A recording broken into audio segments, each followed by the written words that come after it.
우리 안에 계신 증거들이 무엇이냐 하는 것들을 찾아서 내 안에 성령이 계시구나, 이것을 확신하라는 겁니다. 그 앞에서는 이제 예수 그리스도를 믿음으로만 우리가 구원받는 것인데, 성령이 우리 안에 계신 가장 큰 증거가 뭐냐? 바로 예수 그리스도를 믿는 거예요. 믿어지는 거죠. 다시 말하면 내가 믿는 게 아니라 믿어지도록 역사하는 거예요. 우리가 고린도전서 12장 말한 대로 성령이 아니고는 누구든지 예수를 주님이라고 믿고 고백할 수 없습니다. 그래서 그게 가장 큰 거이고, 그 외에도 성령이 우리 안에 계셔서 하나님의 말씀을 들려지고, 그 말씀이 믿어지고, 그 말씀이 깨달아지고, 그 말씀대로 살고 싶어하는 그런 선한 소원을 계속해서 주시는, 그게 성령이 하시는 겁니다. 우리의 우리 구원 생활, 신앙 생활에 있어서 성령이 거의 절대적 위치를 차지하시고 활동을 하시는 겁니다.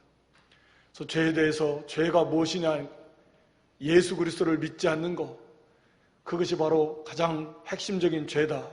그런 죄관을 바르게 가르쳐 주시는 분도 성령이시고, 또 의가 무엇이냐, 오직 예수 그리스도만이 참 의를 이루신 분이시다. 세상은 4대 성인이 있다는 둥, 의인이 있다는 둥 하지만 그게 아니고 참 의인은 예수 그리스도 한 분밖에 없고, 참 의인은 예수 그리스도 안에만 있는 것이다. 이것이 믿어지고 깨달아지게 하시는 분도 성령이시다. 하나님이 우리에게 이런 은혜로 모든 주신 것들을, 이 말씀 속에 포함된 은혜의 모든 하나님이 우리에게 주신 것들이 그래, 그게 믿어지고 깨달아지도록 고개가 까닥까닥하고 우리 마음으로 동의가 이렇게 되게 하도록 역사하시는 분이 성령이 하시는 일입니다. 성령이 계시지 않으면 아무리 학문이 높고 성경을 달달 외울 만큼 연구를 많이 해도 그게 믿어지지도 않고 깨달아지지도 않고, 그래 이대로 살아야 되겠다라는 소원이 생기지도 않아요. 도덕적인 영역에 있어서는 조금 그런 것이 있을 수도 있지만 그게 되지 않습니다. 이렇게 성령이 우리 안에 계신 증거들이 많아요. 우리 하나님을 기쁘시게 해야 되겠다. 말씀대로 순종해서 기도하라는 말씀 들으면 우리 기도해야지. 오늘 주일이니까 교회 와야지. 이런 하나님을 그래서 기쁘시게 하고, 하나님을 찾고, 그러한 모든 그런 소원들이 성령의 은혜 속에서 이루어지고 있다라고 하는 거죠. 그래서 그런 것들을 통해서 내 안에 성령이 계시구나, 그 진리가 믿어지고 깨달아지게 하시고, 그 들을 때마다 막 책망도 되고, 그래서 회개할 마음도 일어나고, 그 말씀대로 살아야겠다는 뜨거운 그런 각오와 결단도 하게 되고, 이게 다 성령이 하시는 일입니다. 그러니까 성령이 우리 안에 계신 증거들은 너무나 많아요. 그것을 통해서 내 안에 성령이 계시고, 그러므로 나는 하나님의 자녀구나. 또 여기 오늘 본문 15절에 양자 영을 받아서 아바 아버지라 부른다. 성령이 우리 영과 함께 하나님이 우리의 아버지시다라고 하는, 이 본능적으로 하나님 나의 아버지시. 그래서 아바 아버지라는 아빠라는 본능적인 부르짖음을 말하는 거거든요. 내 본능적으로 하나님이 나의 아버지시다 라고 믿어지는 거예요. 그게 성령이 계신 증거입니다. 성령이 그 일을 하시는 겁니다. 그래서 우리가 예수 믿는 사람은 이 성령이 계신 증거가 너무나 많아요. 어디 찾을 이유도 없어요. 내 안에 계셔서 하시는 일이 너무 많으니까. 그래서 이 성령이 계신 사람은 내가 구원받은 하나님의 자녀다라고 하는 걸 확신을 가지라는 거예요. 그리고 오늘 본문은 그렇게 구원받은 하나님의 백성은 하나님의 자녀이다. 그런 그 자녀에게는 하나님 주신 영광이 있다. 자녀의 영광. 그래서 오늘 제목을 하나님의 자녀의 영광이다. 거기 21절에 보면 하나님의 자녀들의 영광의 자유에 이르는 것이다.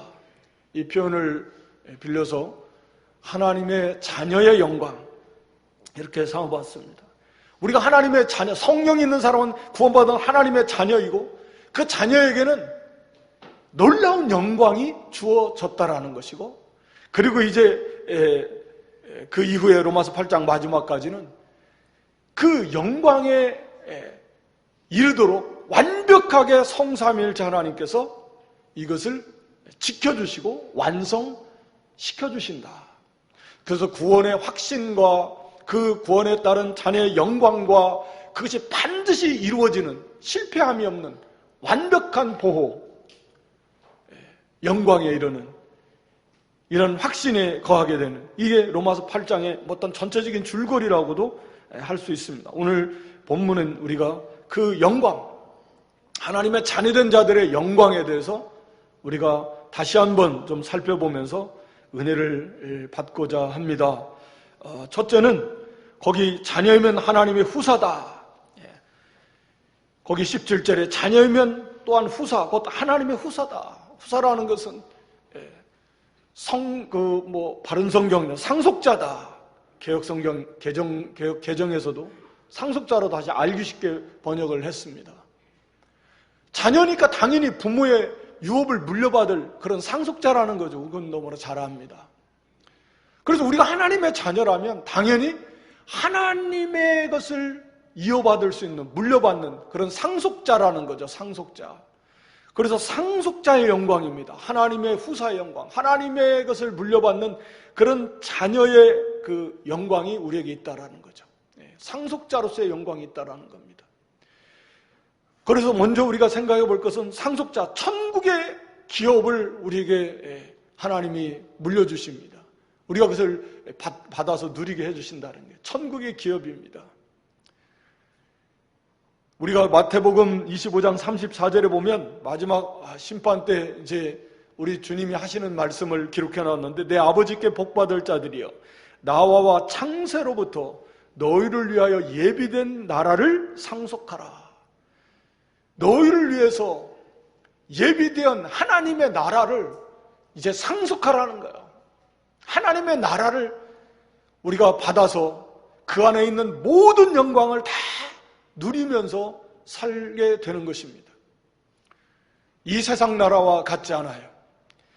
범죄함으로 타락해서 정말 여기 만물도 탄식한다 그러는데, 물론 그럼에도 불구하고 참 너무 자연 좋은 세상, 아름다운 세상 몇면이 있는 것 사실이지만, 그러나 탄식할 수밖에 없는 그런 이 세상과 같지 않습니다.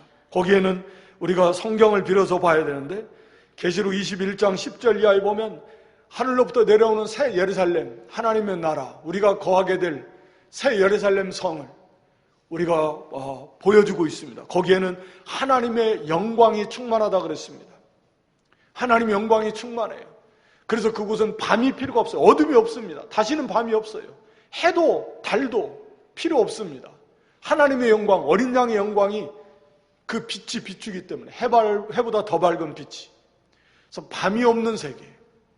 밤이 없다라는 건 물론 어둠도 죄도 있을 수 없는 그런 하나님의 나라입니다. 그것을 인간의 언어로 표현했는데 귀한 보석과 같다. 그 예루살렘 성을 표현할 때. 그러니까 보석과 같은 거예요. 그 이상의 단어로 어떻게 표현할 수가 없습니다. 그 성벽은 벽옥으로 되었다. 저는 벽옥이라는 보석이 그렇게 큰 보석 어떤 본 적이 없지만 벽옥으로 되어 있다라는. 그러면서 맑은 수정, 벽옥과 수정같이 맑더라. 수정이 얼마나 맑은데 성벽이 그와 같이 그 귀한 보석으로 문이 12개가 있다 그랬잖아요. 동서남북. 그 문 하나가 거대한 문이 진주, 그런 진주가 상상도 안 가지만 그런 진주로 되어 있고, 그 성벽의 기초석이 12기초석이 12그 보석으로 되어 있습니다. 그 안에 있는 금으로 되어 있는 금. 길도 금이고, 성이 맑은 유리 같은 정금. 금인데 유리 같은 정금이다. 유리같이 그 투명하면서도 그런 금이. 저는 그런 거 본 기억이 별로 없는데, 그런 금이 있나 모르겠습니다. 그 길도 금이라는 거죠. 이런 그 영광스러운 그런 하나님의 나라, 우리가 거기 가서 살게 될 겁니다. 하나님의 보좌로부터 생명수강이 막 흘러가는데, 성 가운데로 좌우에 생명나무가 있고 달마다 12가지 열매를 맺히고, 얼마나 생명이 충만하겠습니까? 생명수 강이 흐르고 생명나무가 있는데 이 달마다 열매를 맺히니까 생명이 그만큼 충만하다는 거죠. 생명이 충만하다는 거, 우리가 특히 요한복음에 보면 요한서신에 생명이라는 말이 나오는데 예수님 안에 있는, 하나님 안에 있는 생명, 그 생명이 충만한 건 뭐 사랑이 충만, 빛이 충만, 의가 충만, 거룩이 충만, 감사가 충만, 기쁨이 충만, 평강이 충만, 이런 세계가 생명의 세계거든요. 슬픔, 고통, 괴로움, 미움, 이런 것들은 사망의 세계고 어둠의 세계예요. 생명의 세계는 그런 세계가 아닙니다.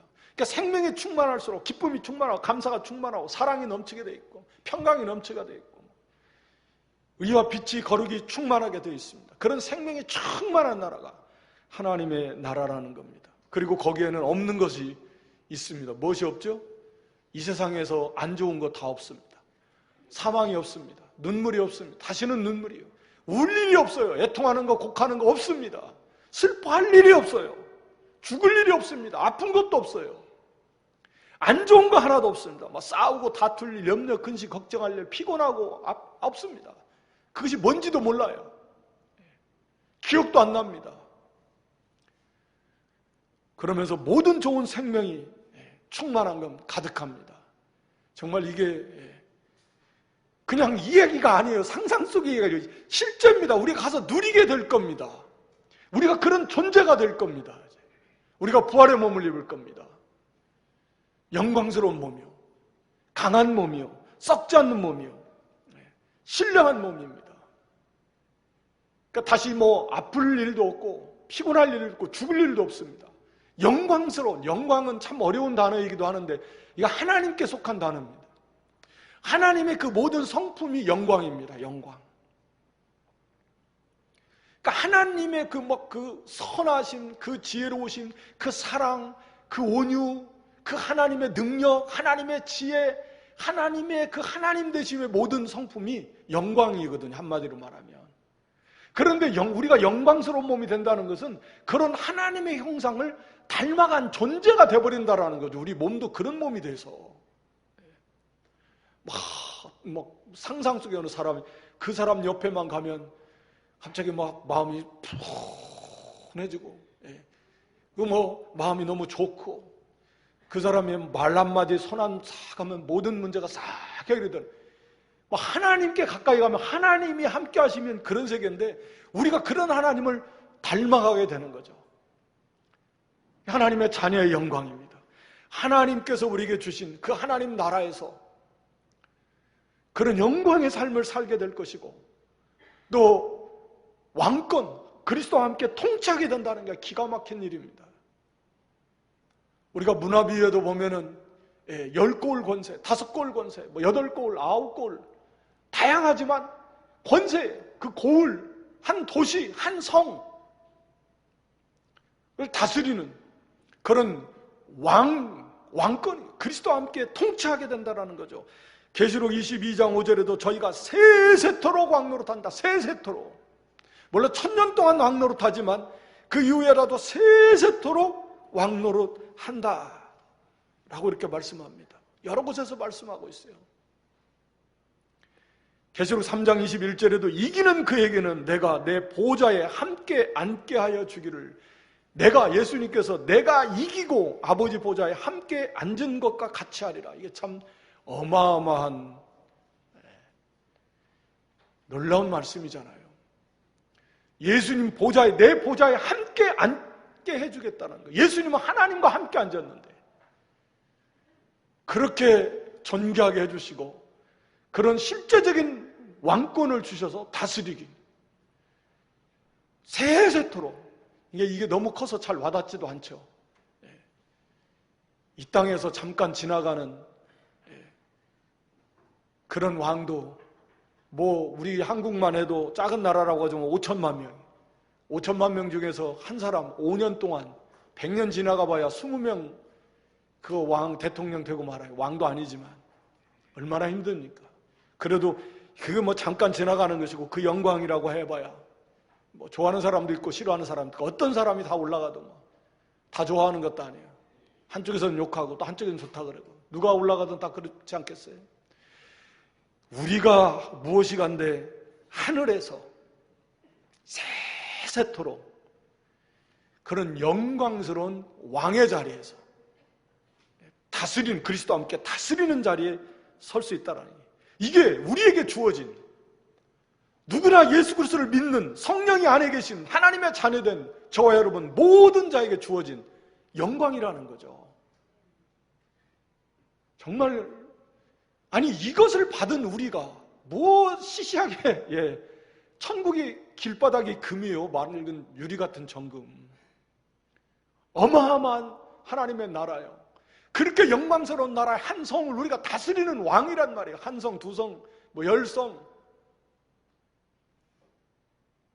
그런 것이 우리에게 하나님이 주셨단 말이에요.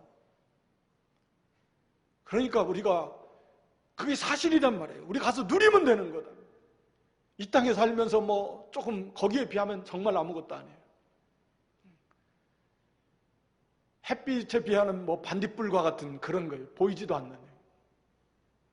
그런 것 때문에 우리가 막 그냥 거기에 휘둘려가지고 또 거기에 파묻혀가지고 그러면 되겠습니까? 그래서 우리가 자주자주 눈을 들어서 주님을 바라보고 말씀 앞에 서야 돼요. 막.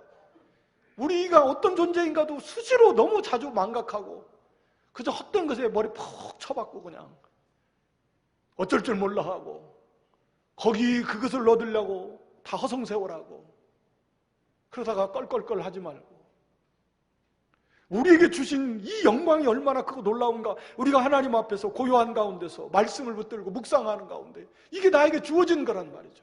내가 가서 누릴 거란 말이에요. 지금이라도 가면 이제 누리게 돼요.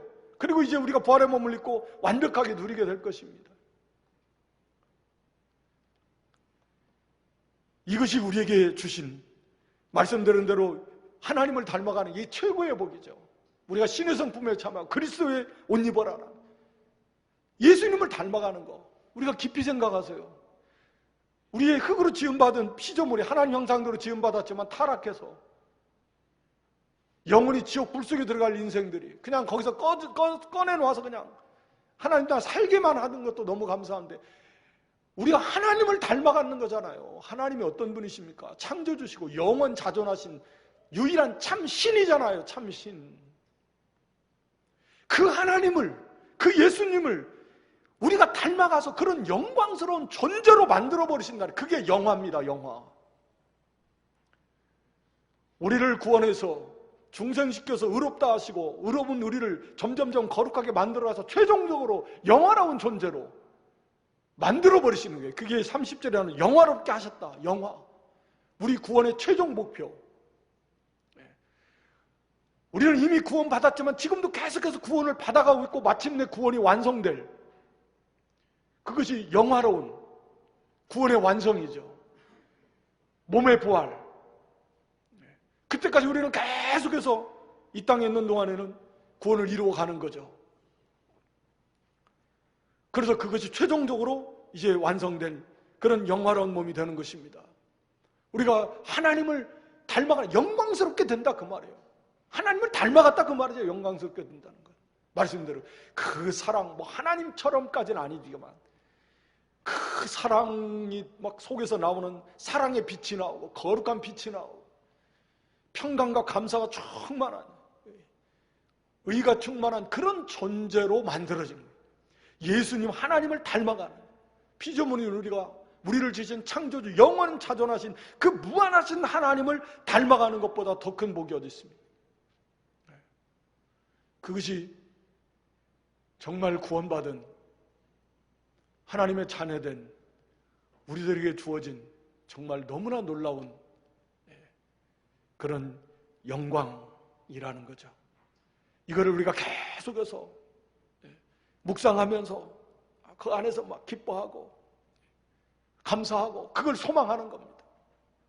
그래서 여기 그 영광을 이루어가려면 17절에 보면 그리스도와 함께하는 후사다. 자, 이것을 우리에게 기본적으로 다 주셨는데 이제 이 영광에 도달하기 위해서는 영광의 차이가 다 있다 그랬잖아요. 10골 권세냐 5골 권세냐.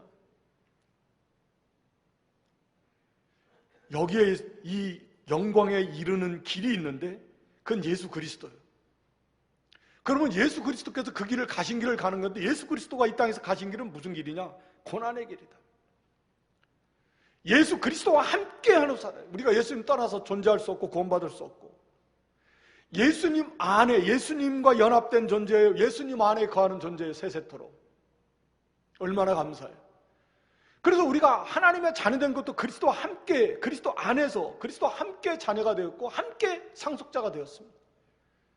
그래서 영광에 이르는 것도 그리스도와 함께, 그리스도께서 가진 방법에 의해서 우리가 영광에 이르게 되는 것입니다. 우리가 너무나 잘 아는 대로 고난이, 주님이 이 땅에 오셔서 걸어가신 길은 섬김이, 낮아지고 섬기고 고난받으시고 죽기까지, 그렇게 해서 영광스럽게 되셨습니다. 우리가 빌립보 2장에도 보면 그리스도께서 하나님과 동등된 영광에 있었지만 그거 다 포기하고 낮아지셔서 사람이 되셔서, 그래서 십자가에서 죽기까지 복종하심으로, 그러므로가 중요해요. 죽기까지 복종하시고, 그러므로 하나님께서 그리스도를 지극히 높여주셨다는 거예요. 그러므로. 그러니까 우리가 그리스도를 온전히 닮아가는 만큼 고난을 받는다고 하면 그만큼 높아지는 거죠. 그리스도에 이르기까지 높아지는 거죠. 정확히 그리스도의 만큼은 아니겠지만 원리가 똑같아요. 그리스도께서 이 땅에 오셔서 그렇게 낮아지시고 그런 말씀을 죽기까지 순종하고 의를 이루셨으므로 하나님께서 예수님을 지극히 높여주셨다. 그게 언뜻 생각하면 이해가 잘 안 가죠. 원래 예수님이야 높으신 분인데, 원래 예수님 되시기 전에 성자 하나님이셨잖아요. 예수님 이 땅에 오셔서 받으신 이름이고, 자기 백성을 구원할 그런 이름을 이 땅에 오셔서 받으신 거예요. 그러니까 원래 이 땅에 오시기 전에 성자 하나님은 원래부터 완전한 하나님이시고 완전히 높으신 하나님이셨는데, 그 성자 하나님이 예수 그리스도가 돼서 이 땅에 오셨을 때는, 그때는 낮아지신 거예요. 낮아지신 겁니다. 이미 그때는. 그러니까 우리가 만약이라는 개념을 들어서 이해를 돕는다면, 만약에 예수님이 구원을 완성 못했다, 그러면 다시 그렇게 안 돼요. 그냥 영원히 그 낮은 자리에 계시는 거예요. 그러니까 성자 하나님의 자리에서 예수 그리스도, 우리가 늘 표현하잖아요. 낮고 낮은 이 자리에 오셨다. 그냥 그 신분을 가지고, 하나님의 신분을 가지고 그냥 잠시 시찰하러 오신 게 아니에요. 사람이 되셨잖아요. 참 하나님이시면서 동시에 사람이 되셨다라는 게 뭐예요? 낮아지신 거예요. 그 영광을 그래서 버렸다, 비웠다, 내려놓은 거예요. 그냥 낮아지셨어요. 예수 그리스도는 낮아지신 겁니다.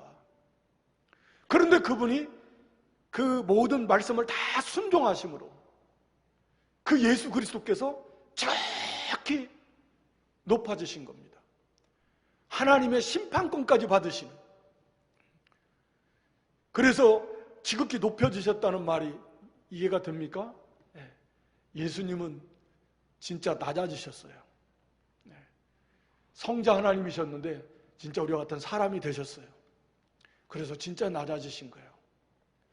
그리고 그 모든 말씀을 다 순종하심으로, 그래서 하나님께서 그 예수님을 지극히 높여주신 겁니다. 그 원리와 동일합니다. 우리도 그리스도 안에 있기 때문에 그 영광에 이르는 길은 바로 그리스도와 함께 고난받는 겁니다. 그리스도를 따라감으로, 그리스도를 믿고 따라감으로 당하는 고난입니다. 믿음 때문에 당하는 고난입니다. 그게 그리스도와 함께한 고난입니다. 물론 그리스도께서 함께 해주시고, 혼자 우리가 고난받는 거 아니에요. 성령께서도 물론 도우시지만, 그래서 그리스도와 함께한 고난이에요. 그래서 고난을 받으면 받을수록 우리의 영광은 더 커지게 되는 것이고 그리스도의 형상을 이루어 나가게 되는 것입니다. 그래서 이 참 고난은, 그래서 고난받으면 유익하다고, 고난받으면 감사하라, 고난이 올 때 감사하라 그랬잖아요. 여러 가지 시험을 만나거든 온전히 기쁘게 여기라 그랬습니다. 환난 중에도 기뻐한다 그랬어요. 환난은 인내는 연단은 소망을 이루는 줄 알기 때문에, 아는 사람은 기뻐하게 되는 것입니다.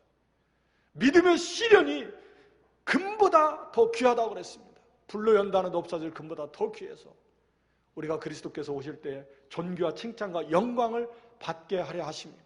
믿음으로 당하는 시련은 그런 것입니다. 오늘 여기 본문에서도 그렇게 말하고 있습니다. 영광을 함께 받기 위해서 고난도 함께 받아야 될 것이라. 그래서 믿음 때문에 고난을 받는 것은요, 이 고난은, 믿음의 고난은 하나님의 자녀된 확실한 증거 중에 하나고요, 그리고 이것은 영광에 이르는 길입니다.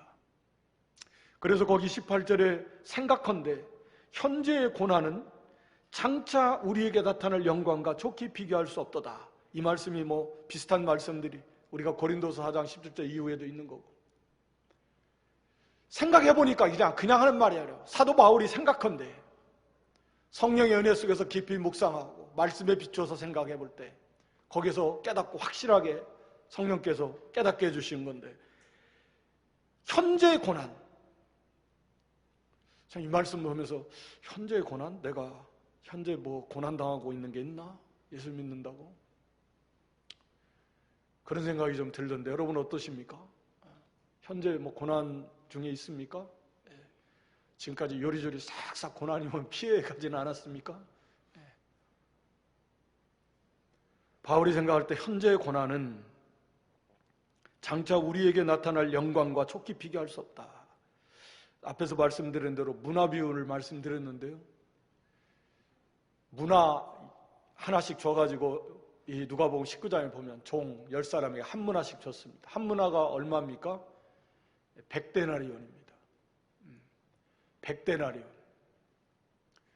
100데나리온이면 100일 동안의 품삯이에요. 100일 동안의 품삯. 그러니까 요즘 인건비 사람마다 다양하지만 평균 요즘 얼마나 가는지 모르겠지만 하루 그래요. 일당이 10만 원이라고 하면 100데나리온이면 1000만 원이겠죠. 100일 동안 일하면. 그런데 문화 하나 남기면 뭘 하나 더 줘요? 고을 하나, 성 하나를 더 줍니다. 자, 10문화 남긴 자에게 10고을 다스릴 권세를 줘요. 5문화 남겼더니 5고을 줘요. 그러니까 문화 하나 남기면 고을 하나예요. 이게 1000만 원 하나면 이 한국과 같은 이 성 하나를 하나님이 주는 거예요. 이게 비교가 됩니까? 1000만 원 가지고 어디 가서 요즘 집 한 칸 못 사는데 마련하기도, 사는 건커녕 어디 전세 얻기도 힘들 건데, 그런 거 하나 더, 그 정도 우리가 수고한 건 작은 거예요. 문화 하나 남기는 거. 우리의 수고는 그거밖에, 우리가 당하는 고난 수고는 그거밖에 안 돼요. 그런데 그거에 의해서 하나님이 주시는 상급은 성이에요. 성. 하늘에서 영원히 없어지지 않는 영원한 성. 그걸 다스리는 권세. 성을 맡겨주는 거예요. 그러면서 그걸 다스리는 거예요. 이게 하나님이 주시는 은혜와 복입니다. 이게 비교가 안 돼요. 그래서 사도 바울도 생각한데, 이게 비교한다는 것 자체가 말이 안 되는 거예요. 비교가 어느 정도야 비교를 하지. 비교할 수가 없습니다. 고난 받아야 되겠죠. 예? 하늘에 성 하나, 문화 하나 남기면, 이거 정말, 이런 표현도 좀 우습지만 이거 진짜입니다. 진리입니다. 진리. 이게 정말 깨달아지면 그렇구나. 고난 어디 없나? 고난 찾아다닐 건 없지만 제발 앞에 다가오는 고난이나 피하지 마세요. 믿음의 길만 간다면 왜 고난이 없겠습니까? 믿음만 똑바로 쓴다면 왜 고난이 없겠어요? 지금도 철저하게 말씀대로만 살려면 정말 많은 어려움을 겪어요. 그거 헛되지 않습니다. 상상도 할 수 없는 하늘의 영원한 영광이에요. 우리는 잠깐 그거 몇 년, 몇십 년 당한다 해도 잠깐이잖아요. 우리는 영원한 것을 받는 것에 비하면 없는 것 같은 거예요. 그거 잠깐 동안 그거 받았다고 하나님께서 하늘에 고을 하나를 주셨어요. 참 이게 하나님의 사랑이고 우리를 향한 하나님의 마음입니다. 그래서 우리는 이 고난을 두려워할 것이 아니라 오히려 감사하고 이걸 통해서 그리스도의 형상을 이루어나가고 하늘의 이 영광에 참여하게 되는, 영광에 이르는 길이 바로 이 이 고난이다 라고 하는 것입니다. 그리고 거기 19절부터 성도와 만물이 이 탄식하며 고대하는 그런 영광입니다. 즉 하나님의 자녀의 영광이 나타나기를 이 만물도 탄식하면서 고대하고 있다라 라고 하는 것입니다. 거기 19절에 보면 피조물에 고대하는 바는 하나님의 아들들에 나타나는 것이니, 여기 하나님의 아들들에 나타난다는 본질적인 의미는 우리 구원받은 성도들이 부활의 몸을 입고 영화된 존재로서 완벽하게 다시 이 땅에 오는 것입니다. 우리 주님 재림과 함께 만물이 그날을 기다린다는 거예요. 그날을 기다리는 거예요. 그때 비로소 이 만물도 지금은 썩어짐의 종로를 타는 데서 막 탄식하면서 이 만물이 보내고 있습니다. 거기 21절, 22절이 그 말씀이에요. 그 바라는 것은 피조물도 썩어짐의 종로를 탄 데서 해방돼. 지금은 썩어짐의 종로를 타고 있다는 거죠. 헛된 것에, 썩어져가는 일에 이용당하고 있다 그 말입니다. 죄에게 이용당하고 우상 섬기는 데 이용당하고, 하나님이 그러라고 창조한 것이 아닌데 이 인간이 범죄 타락함으로 말미암아 만물까지 타락해가지고 죄의 지배 아래 있어서 하나님께 영광 돌리는 데 이용당하지 못하고 범죄하는 데 이용당하는, 그래서 이 만물도 마치 의인화시켜서 탄식하면서 속히 여기에서 벗어나고 이 죄의 종로로 타는 데서, 이 썩어짐에 죄 짓는 데 이용당하는 데서 빨리 벗어나서 이제는 우리 하나님의 자녀들이, 영광스러운 자녀들이 이제는 더 이상 죄와 악으로부터, 사망으로부터 완벽하게 벗어나서 죄 지을 가능성도 없는 그 영광 가운데서 하나님을 섬기는 그 하나님의 자녀들의 그 영광의 자유처럼 자유롭게 하나님을 섬기는 거예요. 자원함으로 온전히 영광 가운데서 이 만물도 그렇게 되고 싶다라는 거예요. 그래서 그것이 만물 회복이고 만물 구속이고 만물 통일입니다. 타락하기 전에 에덴 동산의 회복입니다. 하나님께서 그래서 이 하나님의 백성들을 구원하실 뿐만 아니라 이 타락한 만물도 만물 구속이고 만물 회복입니다. 그리고 만물 통일입니다. 이게 사도행전이나 에베소에 나오는 그런 표현들인데 그런 의미예요. 그래서 이제 모든 죄의 요소는 다 심판해버리시고 이런 만물도 더 이상 죄를 다 심판해버렸어요. 하나님 나라에서는 이제 하나님의 자녀들의 그 영광의 자유, 영광스럽게 창조하신 하나님의 창조의 목적에 맞게 하나님의 영광을 위해서, 자유라는 것은 자기 속에서 그렇게 자원함으로 자유롭게 하나님을 영화롭게 해드리는 데 쓰임받고 싶다라는 거죠. 만물도 탄식하면서 그날을 기다립니다. 어떤 날을요? 하나님의 백성들, 즉 우리 하나님의 자녀들, 구원받은 하나님의 자녀들이 그 영광스럽게 구원의 영광이 완성되는 그날을 이 모든 만물도 탄식하면서 언제나 그날이 오나, 빨리 그날이 왔으면 좋겠다, 이 썩어짐에 죄 짓는데 더 이상 이용당하고 싶지 않다, 마치 그렇게 부르짖으면서 탄식하는 것처럼 이 만물도 지금 그렇게 탄식하면서 보내고 있다는 거예요. 여러분, 우리는 이런 만물조차도 그렇게 탄식하면서 그날을 기다리고 있는데 우리는 얼마나 탄식하면서 그걸 기다립니까? 오늘 여기 본문도 보면 우리도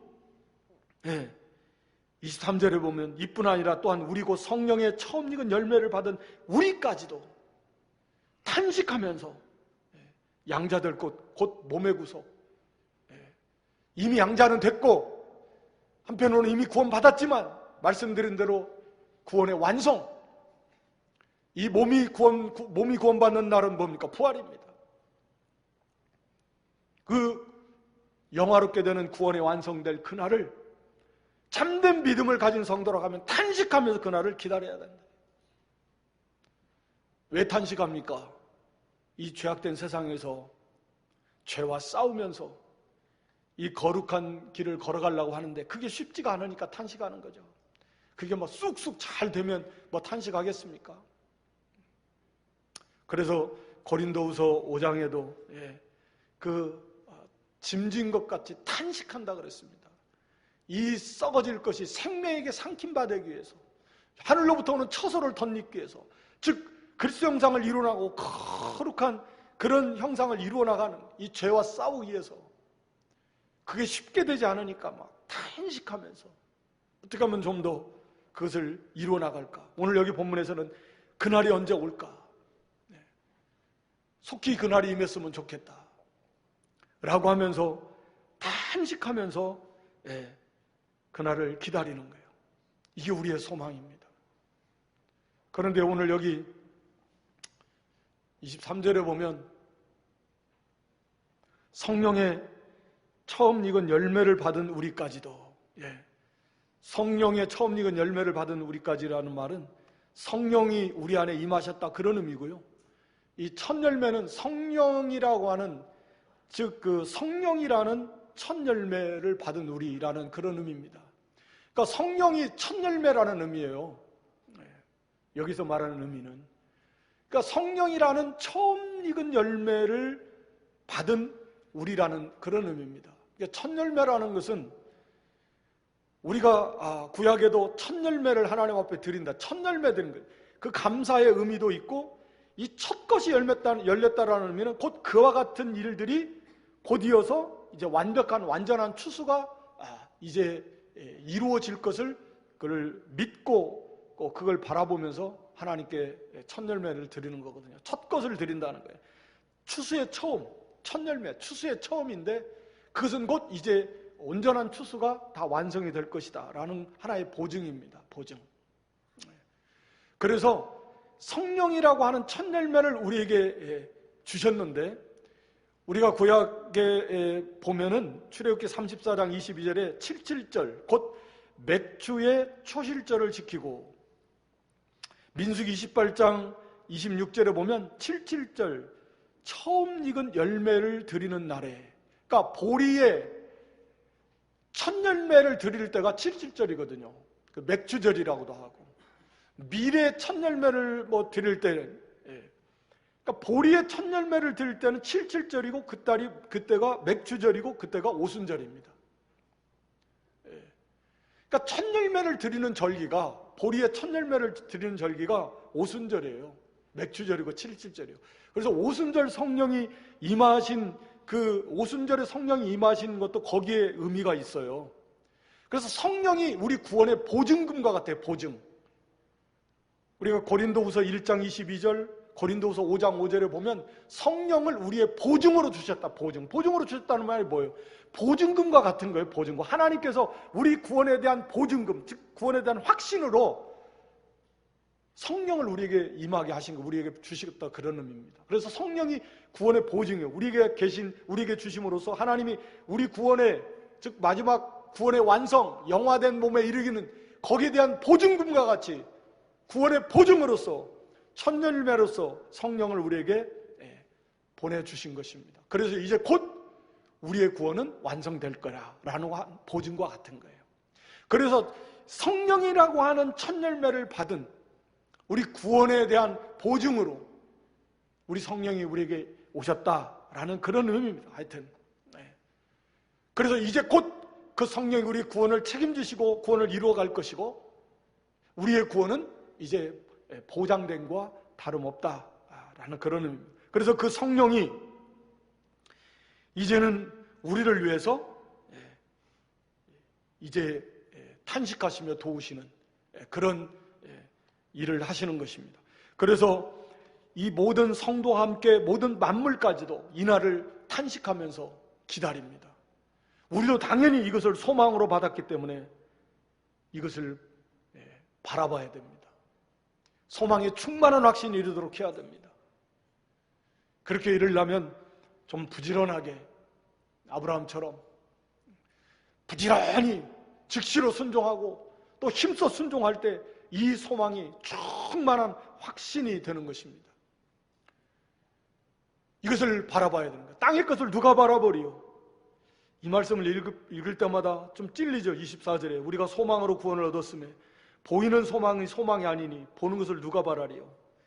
참된 믿음을 가진 성도라면 보는 것을 누가 이걸 소망으로 삼겠냐? 그렇습니까? 그래야 됩니다. 아직 우리가 부족한 면이 많아서 눈에 보이는 걸 소망 삼으려고 하는 경향도 있지만 우리가 진정한 이 하나님의 상속자로서의 영광을 좀 깨닫기만 한다면 이건 너무 시시한 거예요. 그리고 좀 더 우리가 믿음의 힘을 써서 점점 우리의 영이 자라고 믿음이 자라난다면, 소망이 더 풍성해진다면 더 이상 이것은 바랄 대상이 아닌 거예요. 바라보고 싶지도 않은 거예요.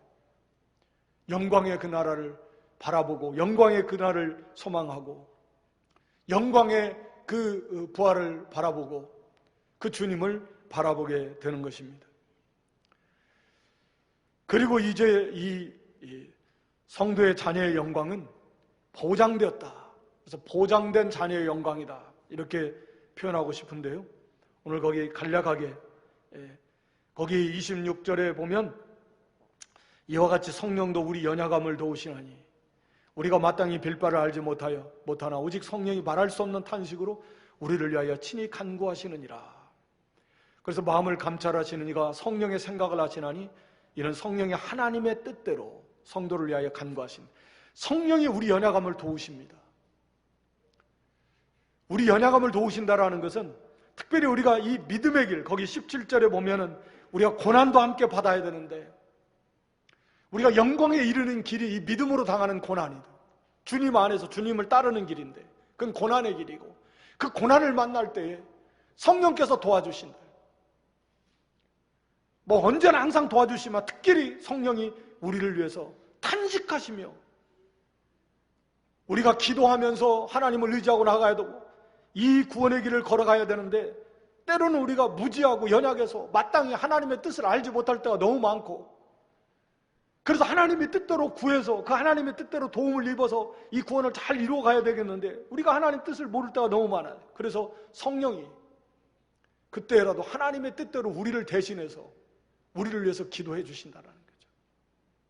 물론 이 말씀 속에서는 성령인 우리를 하나님의 뜻대로 기도하도록 자꾸 감동해 주시고 인도하십니다. 그래서 성령 안에서 기도하라는 의미인데 하나님 뜻대로 기도하라는 의미고 그 상황에 정확한 하나님의 뜻이 무엇인가 우리는 잘 모를 때가 많아요. 그러나 성령은 알아요. 여기 성령은 다 아십니다.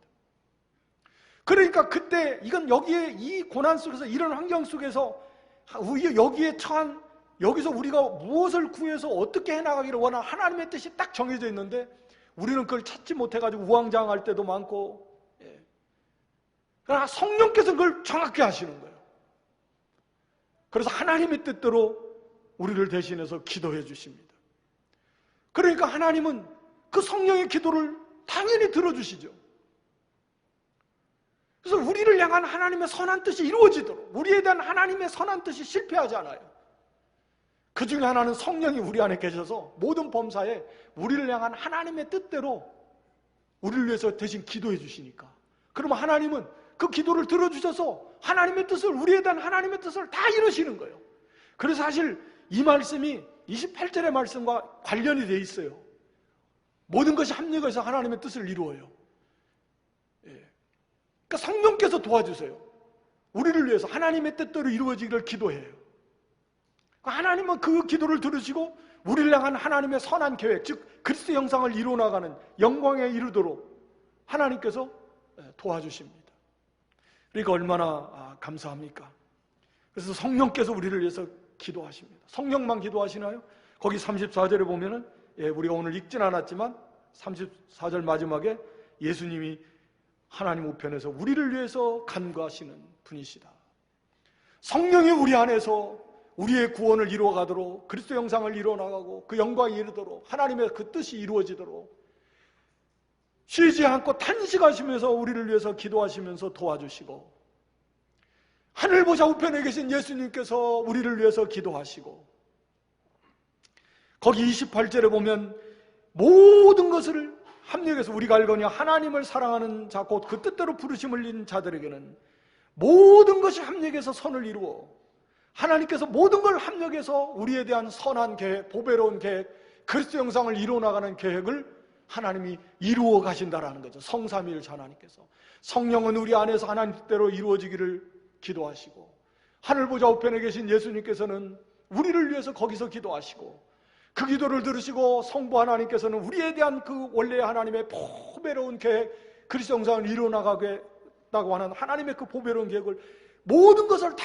합력해서 우리가 실수하고 잘못할 때라도 그걸 사용해서 뭐 좋을 때도 있지만 안 좋은 일을 만났을 때도 기쁜 일도 있지만 슬픈 일을 만났을 때에도 어떤 일을 성공적으로 이루어져 갈 때도 있지만 안 이루어지고 실패할 때도 즐거울 때도 있고 괴로울 때도 있고 그 모든 것 심지어는 우리가 범죄했을 때라도 그 모든 것을 하나님은 다 사용해서 우리의 구원을 이루어가도록 유익되도록 그리스도 형상을 이루어가도록 하시는 분이 바로 하나님이시다. 그러니까 우리에 대한 하나님의 계획이 실패한다는 건 있을 수가 없습니다. 성삼위일체 하나님이 우리를 위해서 이 영광에 이르도록 우리를 위해서 일하고 계시고 책임지시고 그것을 이루어 가십니다. 그래서 거기 30절에 이미 미리 정하신 그들을 또한 부르시고 부르신 그들을 또한 의롭다 하시고 의롭다 하신 그들을 또한 영화롭게 하셨느니라. 엄밀한 의미에서 영화롭게 되는 건 앞으로 이루어질 일입니다. 우리 주님 재림하실 때 우리가 영화롭게 될 것입니다. 그러나 여기에서는 이미 영화롭게 하셨다라고 이미 완료형으로 엄밀하게 말하면 이 과거의 부정과거 시대로 이미 과거에 일어난 일로 표현해버리고 있습니다. 이것은 성경에 자주 나오는 표현인데 앞으로 되어질 일이지만 너무나 확실한 이미 하나님 편에서 보실 때는 그건 완료된 거나 다름이 없는 너무나 확실한 일일 때 이렇게 이미 완료형으로 표현해버립니다.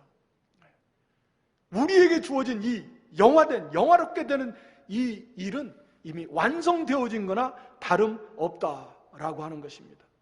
여러분 우리가 하나님의 자녀입니다. 우리 안에 계신 성령 그런 증거들을 여러분들이 점검하시면 내가 하나님의 자녀요. 하나님의 자녀라면 하나님의 상속자요. 그 영광의 하나님 그 모든 만물을 지으시고 다스리시고 천지 만물이 하나님의 것이 그 하나님의 상속자로서 하나님의 나라를 우리에게 기업으로 그 영광의 나라를 우리에게 기업으로 주셨습니다. 10골, 5골 우리가 이 땅에 수고한 대로 이 영광에 이르도록 영광의 부활, 영광의 왕권, 영광의 나라 상상도 할 수 없는 복을 다 우리에게 주셨습니다. 다만 차이가 있다면 얼마나 더 많은 영광에 참여할 것인가 하는 것은 정말 아무것도 아닌 작은 수고 문화 하나 한 문화 더 늘리는 그런 정도의 수고 모든 큰 것은 성삼위일체 하나님이 다 완벽하게 책임지시고 이루어 놓으셨는데 우리에게 요구하시는 그 작은 수고예요. 문화 하나 더 남기라는 거예요. 그거에 따라서 하늘의 영광이 달라집니다. 그리고 그 하늘의 영광이 달라지면 더 이상 변화가 안 돼요. 그건 영원히 변동이 없습니다. 우리가 이것을 깨닫고 첫째는 너무너무 감사하고 이걸 바라보세요. 우리가 하늘의 하나님 나라를 상속받았고 부활, 영광, 또 왕권 이 어마어마한 것을 우리에게 다 주셨고 성삼위일체 하나님이 이것을 완벽하게 도우시며 이것을 이루어 나가시는 보장된 하나님의 자녀의 영광입니다. 다만 우리는 좀 더 열심을 내서 좀 더 충성해서 문화 하나 더 남기는 심정으로 천국의 고을 하나 더 왕권이 하나 더 커지는 거예요. 어마어마한 겁니다. 이것을 우리가 확신하면서 남은 세계 좀 더 우리가 주님을 따르는 고난마다하자 천국에 성이 하나 생긴다. 왕권이 더 커진다. 이건 하나님의 약속이니까 이런 자세로 우리가 그날을 소망하면서 좀 더 전심전력해서 이 믿음의 길을 걸어갈 수 있는 그런 승리하는 믿음 될 수 있기를 주님의 이름으로 축원합니다. 아버지 하나님, 하나님의 자녀여 삼아주시고 하나님의 자녀로서 이제는 하나님의 나라와 하나님의 형상을 상속받을 수 있는 어마어마한 그런 영광의 복을 주시고 그리스도와 함께 통치할 복을 주시는 이 무한한 영광을 베풀어 주신 하나님, 우리가 그 사랑, 그 은혜, 그 영광을 좀 더 깊이 깨달아서 그 나라를 탄식하며 소망하며 기다리며 또 성삼위일체 하나님이 완벽하게 이걸 다 주장하시고 보호하시고 그래서 완성하도록 이미 책임지시고 인도해 가시는 보장된 영광이라 그랬사오니 이걸 바라보면서 다만 이 땅에 우리가 사는 동안에 정말 문화 하나 더 남기는 심정으로 최선을 다해서 우리의 작은 힘을 다 쏟아서 이렇게 충성 다함으로 하늘의 더 큰 영광, 더 영광스러운 자리에 다 참여하는 저희들 되는 믿음 되게 해 주시옵소서. 예수님의 이름으로 기도드리옵나이다. 아멘.